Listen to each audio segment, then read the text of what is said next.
afternoon, everyone. My name is Sandra Scannell, and I am Employer Engagement Manager at Queen's University Belfast. I'm delighted to welcome you to the first of the employer skill sessions that you can access throughout the 2 days of the fair. I'm joined for this section by Sarah McCaig, who's Associate Director for Talent Attraction and Acquisition at EY Belfast. Sarah, you're very welcome, both as our speaker for this session and also as our sponsor for the Graduate Recruitment and Placement Fair. So EY are a long-term supporter of employability and skills at Queen's University, as well as a significant employer of our student talent. And it's great to have your continued support, Sarah, as we move into this virtual fair model delivery. Employers are increasingly changing the way in which they recruit, and even before the impact of the pandemic, EY were one of the front runners in recognising the importance of skills in the recruitment process. So in this session, we will explore EY's strengths-based recruitment model. Sarah, could I ask you firstly to tell us a bit more about EY and introduce us to the concept of strength-based assessment and how it differs from the traditional process for recruitment? Thank you, Sandra, and good afternoon to everyone. Can I firstly thank Queen's for the opportunity to sponsor the fairs, albeit that they're virtual this year and not face-to-face, and we do miss that interaction with students, but it's great to have this platform to share a little bit about EY, but also about our recruitment processes. So if I start with a little bit about EY, we're one of the big four professional services firms. We have about 550 staff in Belfast at present and 18,000 staff in 21 offices across the UK. We're traditionally known for bringing staff in to do their chartered accountancy exams, be that in our audit business or our tax business, but we also have a large consulting business in Belfast, and we bring in students now down different routes, so through data analytics, project management, contract and procurement management. So there's a wide range of opportunities for students at all levels within EY. We are a global organisation. We're in 150 countries worldwide. So the opportunities for students to move and travel and gain that vast exposure in their career is there, right on their doorstep in Belfast. So if we move on to the strengths-based recruitment that we use in EY, as you mentioned, we've stepped away from kind of traditional routes. We did this about 10 years ago. And we work with an organisation called the Centre for Applied Positive Psychology. And they have helped us develop this strengths-based recruitment process to assess potential in students. So that's the main difference of strengths-based recruitment. We're not looking for the students to have had work experience or experience in a range of things. We're looking for the potential they have to become leaders in our business and to be successful in our business. We review our process every couple of years. We review the strengths that we use and the frameworks to make sure that they align to the people who are performing the highest in our business. And then that helps us assess that potential in those students coming in. So if we think about what other employers may use, they typically use a competency-based approach. And the difference between a strengths and a competency-based approach is around the energy and enthusiasm. Competency can be learnt, whereas a strength is something that you have that natural enthusiasm and energy around doing. So if you think about it, it's something that you do well, you do often, and you enjoy doing at that time. We use that across all of our student recruitment, right from the online assessment, the assessment centre that they'll come into, and also in the final interview. The majority of the strengths are core strengths for EY, so we use them across all of our programmes that we operate. But when you get to that final interview, we'll have more focused strengths for the area that you have applied for as well. That's great. It's actually, in thinking of from the student's perspective, it's if you have an enthusiasm about what you're talking about, you always come across slightly more kind of like confident and better at what you're trying to get, across to an employer. So it is a nice way of actually that job process, and can be quite daunting and under the traditional competency based. Sorry, would you like to add something there, Sarah? Oh yeah, I was going to say, I think that's a challenge for students in the current environment, Sandra, in that, when we ran our assessment centres or our interviews face to face, that energy is really obvious to see. And so for students that are coming into this new virtual environment, I think they really need to think about that, about how they portray themselves. You know, we've done quite a lot of virtual events over the summer, and ran our work experience virtually. And when we're on the assessment centres with our students, we're always asking them to come on camera and to think about, you know, interacting and engaging and asking questions, even if it's in the chat, rather than if they're not confident to speak out or they don't want to interrupt anybody, but they've got a burning question. So we're really looking for other ways of watching for that energy, but it's really a challenge for the students to think, I'm not in that room now, so I've got to get across how enthusiastic, how energized I am by this opportunity. Absolutely, that's actually a really good tip, Tristan, and kind of as we move into more and more of this digital activity for the students listening in. So Sarah, if we could take a look then at the strengths that EY recruit against, and could you kind of elaborate on how a candidate could effectively demonstrate these to you? Yeah, so these are a number of the core strengths that we would look at across all of our services, our service lines in EY. And like I said, we're not looking for students to have had reams and reams of work experience. We're not looking for them to have done an internship with ourselves or another accountancy firm. What we're looking for, and particularly they'll come across that in our EY Experience Day, our assessment centre, is that we'll give them a situation or a task, and we'll ask them how they would approach that, how they feel about that. We may give them a number of tasks and ask them to choose their preferred 5, or we may give them a group activity and ask them to evaluate how they've done in that activity and what they would do differently next time. So it's not that we're asking them to go off and come to us with all of this experience of all of these strengths, but just to have them in their mind while they're going through our process and think about, how would I deal with this situation, or how would I manage this situation? What would I rely on to do that? So for example, if we look at the strength curious, we're looking for people who are always challenging, who are questioning why they're doing something. They're looking for new ways of doing it. They want to understand how something works, or what's behind something, or what's making changing figures in a business, or driving a change in analytics that they see.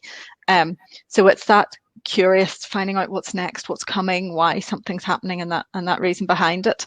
I think a big one, or a big 2, I should say, actually for now, adaptable and resilience. That's been huge for the students that we've onboarded in the last 6 months, but equally for the students that are coming towards their last year in university or starting university in a different way than they had ever envisaged themselves. So how can they make the most of the circumstances that they're in right at the moment? And things are frequently changing for us all. So there needs to be a level of resilience there, that they can manage that change process, that they don't get change fatigue, that they can, you know, have coping mechanisms for stress management, that they know when they're stressed and how to deal with that, and whether they need to go and get half an hour's exercise in, or whether they need to go and do some mindfulness or some yoga or something, just to take themselves out of that stressful position and come back fresh at it, and to keep going when the times are challenging or difficult. The number savvy one, we always kind of fear putting up, because it reinforces that stereotype of accountants there. We're not looking for, you know, somebody who has done further maths, additional maths, A-level maths. That's not necessarily what we're looking for. We're subject agnostic, but we are a numbers business, and whether that be in data analytics or whether it be in our audit business, you will be given large volumes of data, sometimes numerical, and you will need to be comfortable working with that and looking for patterns, or understanding patterns, or understanding the numbers in the business as well. So people have to have a level of comfort around that, and understanding what drives business, or what drives our customers' businesses as well. The team player one, we will assess on our EY Experience Day in our new virtual group exercise. This is one of the things that we've put in for this season. We didn't have it in when last year when we moved to our virtual assessment centres, and it was really missing. It was really hard for us to assess that strength in individuals over the last 6 months. So I'm really glad to see that it's back in, because it was one of my favourite activities when we did them face to face, because it's a really good way of seeing everybody's energy levels in the room and seeing how they interact in a group. Because all of our business, across our business, you'll work in teams, and those teams can be very small teams right up to very large teams. So you really need to have an understanding of how you integrate into a team, what roles you tend to take on, what your strengths are. So you don't need to be the leader of that group. Quite often you just need to be the person who focuses the group, or who remembers to bring the group back to a certain point, or builds on somebody else's idea. So again, in the group exercise, we're not looking for the person who talks the most or who talks the loudest. We're looking for the person who brings the most value to the group. And whether that's bringing in people who are quiet or in the group, or, like I say, bringing the group back to the task in hand and making sure that they finish it. You know, everybody has a slightly different role that they will take on in a group. And often we need as well those people who start the group off and get them going and get them kind of focused on the task as well. So I don't want to necessarily go through every one of them, Sandra, if because I'm conscious you have some other questions as well. Yeah, just picking up on your group dynamic there. It's quite often when, you know, people are put into scenarios where they're working in groups, they think that they have to perform and they have to be louder than everyone else and they have to stand out, you know, whereas what you've described catches all types of kind of personalities and strengths as well. So yeah. Again, refreshing to see. The next question, Sarah, would be what advice could you give to students preparing for either the strengths-based assessment in the initial stages, or bringing it on then into the interview when it becomes a wee bit more focused? So like I said at the beginning, I gave out a few tips around, you know, making sure your technology works, making sure you're comfortable that to come on camera. Look, you know, I know that everybody isn't as fortunate as maybe myself, although I am sitting today in my kitchen because I didn't want the picture of Brian Driscoll behind me that's been behind me for the last 6 months on this. I think a lot of people would like that, actually. I thought I'd have a change today. But, you know, we are conscious that for a lot of students, they're either in shared accommodation or maybe at home with their parents, or, you know, they don't have a home office set up. They're maybe hovering on the corner of their bed in their bedroom. We're absolutely not interested in your wallpaper or your mum and dad's choice of decoration, or, you know, your flatmate's dirty dishes in the background. There are technologies that you obviously can use. We do all of our assessment centres at the minute, the camera, the face-to-face part on Microsoft Teams. So there is an option there to put a background up or to blur out the background if you're really uncomfortable with that. So please use that technology so that we can see your face, so that we can see that interaction. It is very different, a virtual to a face-to-face, because that rapport takes a bit longer to build up, particularly on the one-to-one exercises, either in the assessment centre or with the interviewer. But our interviewers and our assessors are all very well prepped to come on camera. We're doing it a lot in our business at the minute. We've switched overnight, and they're very used to being on camera, and they too will have backgrounds on. Now, I do ask them not to put the beach background on, because I don't think that's necessarily the most appropriate. Like the beach to do what? But yeah, so, you know, the other thing to think about in that setup is making sure that your technology, your Wi-Fi signal is as strong as it can be in your house, or wherever you're doing it, and that you're not going to get interrupted. Says she, who's hoping her cat doesn't walk into this at the minute. She's not sure where he is. So, you know, things like that. Make sure that you do all that prep stuff that you mightn't have had to do when you're coming into our office, but you kind of think about that in advance. And I suppose that takes the place of actually finding out where our office is and where you're supposed to be on a certain day. And then for identifying their strengths, and particularly when you're coming towards the final interview stage and you're thinking about the job that you're going into, quite often it's difficult to identify your own strengths. But if you think about, we'll go back to what I said at the beginning about strengths, is that energy level. So something you do well, you do often, and you enjoy doing, or you feel fulfilled when you do it. So it might not be the first thing on your to-do list, because this might be the thing that you know, I can do that in 5 minutes, and I'll knock that off in 5 minutes. I just have to get this thing that I hate doing done first. So it could be the thing that you treat yourself to, or depending on your personality, it could be the thing you do first because you know you can do it in 5 minutes. It'll be the thing that your friends always ask you to do. It'll be the role you always find yourself in any club or society. So if you're really good with numbers, you'll find yourself as the treasurer, or you're really good at organizing, or you're really analytical.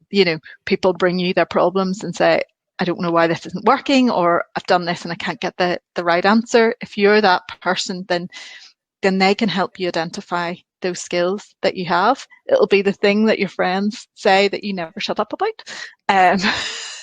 As well, or the thing that you can talk about for ages.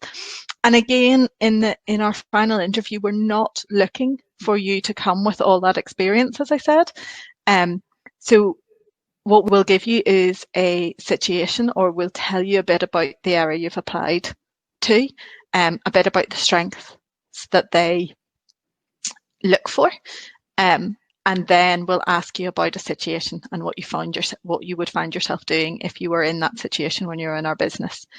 For our final interview, there's a little bit of pre-work. There's a short presentation that we ask the candidates to do, and that's really your opportunity to do a little bit of research around EY, around our clients and our services and what we're delivering, and about that line of service that you've applied for. So the final thing for the interview is around motivation. You will be interviewed by a partner or director in our business who is in effect an owner of our business, and they will want to know why you have chosen EY, why you've applied to that particular area of EY, because that's the part that they own, in essence. So, and I don't know any other business that won't ask you the same question at a final interview.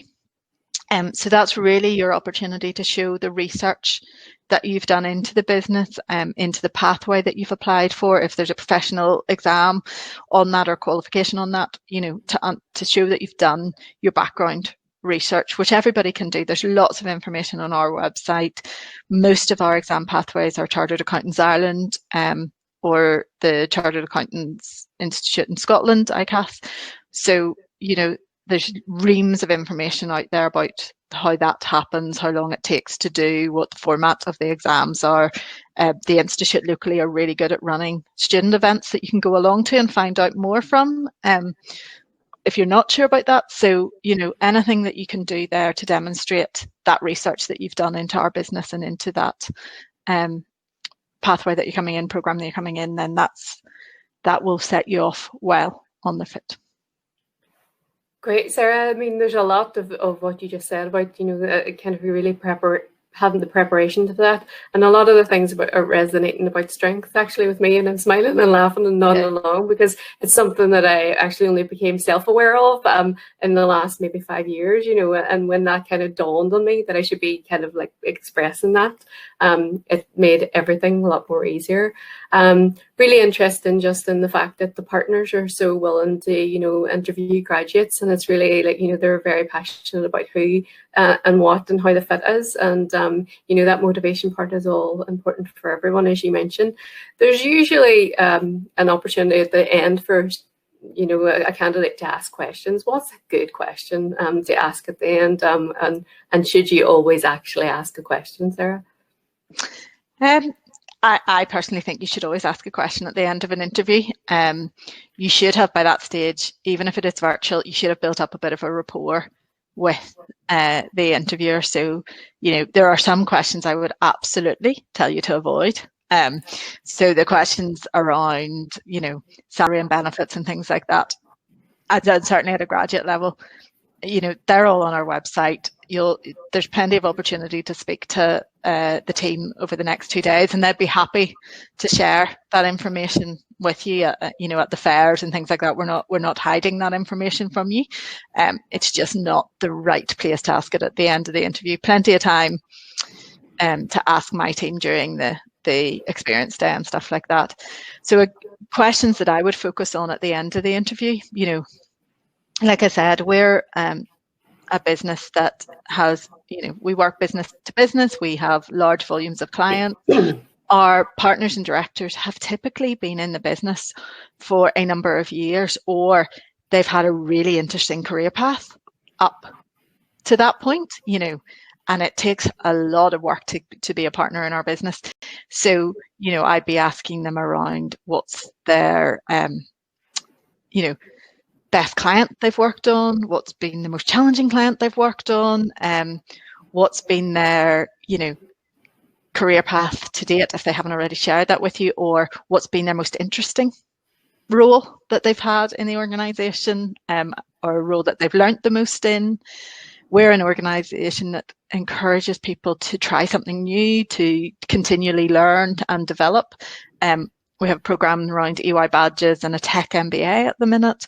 So there's lots on our website to feed you, to ask them. So you can ask them if their team have done badges, if they've done a badge themselves, if any other team are doing the tech MBA. Lots and lots of things out there. A lot of questions we're getting asked at the moment, actually, we did an induction at the beginning of this month with our incoming grads and our managing partner for Belfast. And they were asking about the return to the office and how we were engaging with our teams remotely and, you know, virtually, and what were the biggest challenges in doing that. And the partners are really open to hearing feedback from students, from incoming grads, about what would work and what would they need to see if they were coming into the business. Because yes, we were able to close down and pick up overnight virtually for the majority of our staff, but it's not without its challenges, and we haven't necessarily got everything right there at the minute. And our offices have reopened again now, but our numbers of people coming in are very low, and we're limited in who can go in as well. So, you know, they're keen to hear what more they can do as well. So asking them what we've done, and they'll probably ask you a few questions back at the end of that, I would think. So yeah, so it's, again, for me, those questions are at the end of the interview are an opportunity for the candidate to get a view on, do I see myself working for this person? Do I think I'd fit into their team? Would I like, or do they inspire me as a leader? So that's what they should be thinking around shaping their questions. If I was coming to work here, what else do I need to know about this person? And actually, I found when I got interviewed to join EY, it was because of the people who interviewed me that made me join. I built that rapport. We had a good chat. We quite often get feedback in EY that our interviews don't feel very formal, and they turn out to be more of the chat. And I would agree, it didn't feel very formal. We had, for me, we had really good chats. And at the end of the day, when I got the offer, the decision was made because I thought I'd really like to work with that person. I can see myself working well with them. I feel I'd fit into their team, and that's why I joined. So that would be my guidance to students. Think about what you need to know to be working in that team. Would you feel comfortable? What else do you need to know from that person as the leader of the team you're going to be joining? Perfect, Sarah. I mean, again, that's really great advice. And, you know, there's an element of research there, of understanding what you can ask, and there's an interest in the actual person there, and then taking their learning and kind of going, right, well, yeah, that works for me. And, you know, I like the sound of this. And, you know, when you hear people like you saying about the experience of their interview, it's fantastic, because I always find that those chats are actually more easy to get people to kind of break down, and you can see the real person coming through. So great stuff. Sarah, I think really we could spend a lot of time tapping your knowledge, and you know, we're coming to the end of their time for the session, and we're going to have to wrap it up. So I'd just like to say on behalf of the university and the students that are watching actually today, thank you for all the information and advice. And if I gave, it took away some tips there, Sarah, if I ever want a job with EY, don't tell my boss. So I think we'll see more recruiters adopt similar, processes to yours that might not have actually reached that stage. So EY, as you said, has been doing it for 10 years, and really the strengths and skills and kind of what that looks like is something that me and my team reaching out to employers on behalf of students are finding more and more often coming up in conversation. So it's very good to have this kind of guidance from someone as experienced as yourself, and it'll stand the people that are listening today in really good stead for future job opportunities and interviews. So to everyone there, I would hope you found the session informative, useful. Sarah's colleagues are available on the EY virtual SAS stall to be able to field any further questions you may have, or drop and find out a bit more about the programs that they offer and different things. So good recommendation to go along and talk to them. There are more employer information sessions throughout the rest of today and tomorrow. So have a good look at what that might look like as well. Visit all the employers. You can contact into our careers consultants as well on our stall if you need any kind of last minute prep before you go and talk to an employer through the chat function or anything. So I hope you can listen in, and I hope you have a really valuable experience with us on the Graduate Recruitment and Placement Fair. Thanks again to Sarah and EY for sponsoring, and to everyone, good luck in the job opportunity search. Thank you.